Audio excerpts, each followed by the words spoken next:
మా మీద చంద్రబాబు నాయుడు గారు, పవన్ కళ్యాణ్ గారు లేనిపోయిన అపనిందలకు గురి చేసి మేము గత 5 yearsగా ప్రతి ఒక్క 55 కుటుంబాలకి మేము లబ్ధి అందిలా ప్రతి టైంలో కూడా మేము అంగన్వాడీ కానీ చేయూత కానీ పెన్షన్ అయితే ఉదయం 5ంటికే లేచి మేము పెన్షన్ అందించడం జరుగుతుందండి. ఆ లబ్ధిదారులు ప్రతి ఒక్కరు కూడా ఇవాళ ఎమ్మెల్యే కానీ ఎంపీ కానీ ఎవరిని అడుగుతున్నారండి, ఓన్లీ వాలంటీర్ని అడుగుతున్నారండి. ఊళ్ళో సర్పంచ్ కూడా అడగట్లేదండి, ఓన్లీ వాలంటీర్ని అడుగుతున్నారు. ఇన్ని విధాలుగా మేము సేవలు అందిస్తూ ఉన్నామండి లబ్ధిదారులు. అందించడం వల్ల మాకు వచ్చిన బిరుదు ఏంటంటే డేటా చోరీ చేస్తున్నాము అని ప్రత్యేకంగా అంటున్నారు పవన్ కళ్యాణ్ గారు. అది ఎక్కడ డేటా ఎవరు చోరీ చేశారో మాకు తెలియదండి.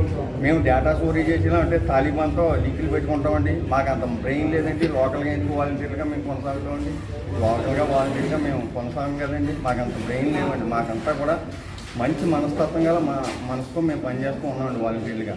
కరోనా టైంలో అయితే మేము చేసిన సేవలు చాలా ప్రాణాలకు తెగించి మేము కరోనా టైంలో మేము సేవలు అందించామండి.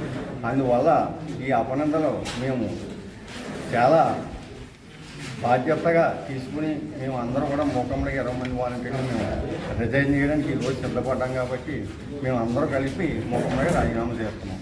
ఈ వీడియో కానీ మీకు నచ్చినట్లయితే లైక్, కామెంట్, షేర్ చేయండి. మరిన్ని అప్డేట్స్ కోసం సబ్స్క్రైబ్ చేయండి.